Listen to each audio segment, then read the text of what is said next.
So I think for all those things this year, midpoint of Mr. Modi's regime becomes very critical. We are 2 years into Modi's government policy. So what's your assessment of Modi's government policies and the economic stature? Well, I think over the last 2 years, the Modi government has focused more on raising the growth potential or the trend rate of growth, so to say, rather than pushing up the economy through cyclical steroids. What I mean by that is the governments always have a choice of pushing the economy up through aggressive monetary and fiscal policies.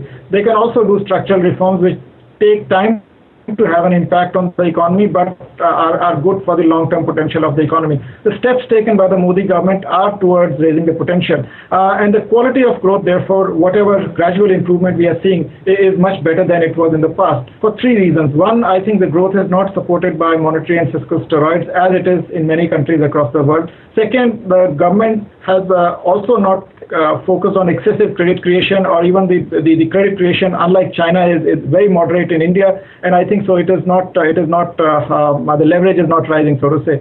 Then I think the third element of the growth process is that it is supported by, I would call, moderate structural reforms. Moderate because we haven't been able to push the big bang reforms in the economy, but there is a bankruptcy law that allows government or the creditors, so to say, to recover their debt in a much more easier fashion. Then government is able to use the digital platform to distribute subsidies, etc., and cut leakages.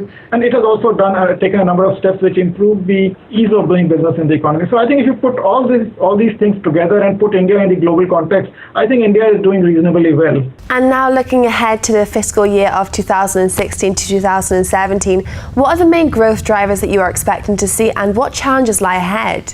Well, I think the growth in 2016-17 will definitely not be supported by the external environment, which actually is turning a little grim, I would say. The drivers are essentially domestic, and number of factors have turned positive vis-a-vis last year. Some of the challenges do remain, but the one factor that has turned positive is the Indian agriculture. Then the monetary transmission will be much better this year because the central bank is focusing on liquidity. We've already seen 10-year bonds come off. And then finally, I think the other factor that supports growth is the soft commodity and crude prices. So I think all these things will ensure that the economy pushes up from 7.6% growth in 2015-16 to 7.9% growth in 2016-17. Now, beyond that, I think for next fiscal year, it's critical that the private corporate investment cycle revives and the banking sector bad debt situation improves. I think only then the economy will be able to sustain 8% growth and above. And can you just talk us through why 2016 is such a big year for India's economy? It's a very important year because it's going to be the midpoint of Mr. Modi's regime. The government has done well to focus on trend-enhancing measures in the first part of its regime. Now, I think what happens is as you move closer to the election, you start focusing on pushing the economy up, improving the feel-good factor, and maybe sometimes you turn populist as well. So I think it is critical here from the point of view because from the point of view of government policies, because we need to watch out whether they shift gears towards aggressive monetary and fiscal policies to promote growth. Number one.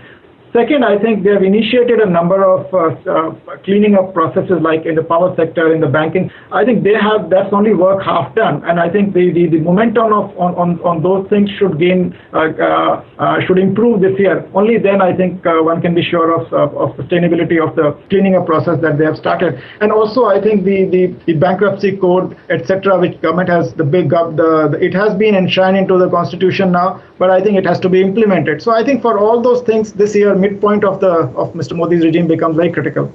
And the Brexit has made global headline and news this year. So what are the implications of Brexit on India's economy? Well, when the Brexit happened, it was a big shock to the global economy, and it did impact us in terms of currency weakening a little bit and capital flow drying up, but that was momentary. After that, we have seen actually, because the liquidity is getting pumped up across the world, we've seen capital flows into India improve. Its markets have also responded favorably. That's the short-term impact. We cannot view Brexit as an event. It's a process which will play out over the course of next 2 to 3 years, or maybe even more than that. Now, how the Britain exits the Eurozone, how does Eurozone manage to keep itself together, and whether it turns populist or not, how the elections in some of the countries in Eurozone play out. I think all those things are events to be watched, and I think they can have mini scares if they unfold unfavorably.